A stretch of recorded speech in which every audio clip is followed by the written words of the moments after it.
Iran के रास्ते दाखिल होने वाला मगरबी हवाओं का तगड़ा सिस्टम सिंध में भी भरपूर असर दिखाएगा।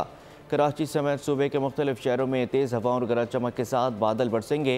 शहर में रेन एमरजेंसी नाफिज। PDM ने मुमकिन सैलाबी रेले के पेश नज़र अलर्ट जारी कर दिया। KMC के मुतालिका महकमों के अमले की छुट्टियाँ मनसूख कर दी गईं। अलर्ट रहने की हिदायत कर दी गई।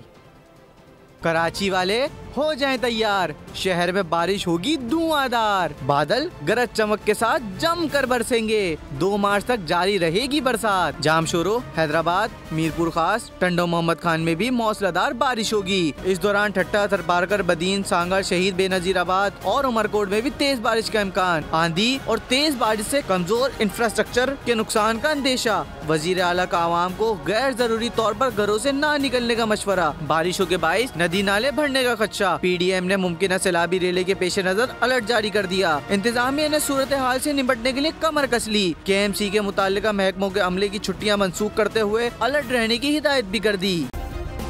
सब्सक्राइब करें और बेल दबाएं ताकि कोई खबर रह न जाए।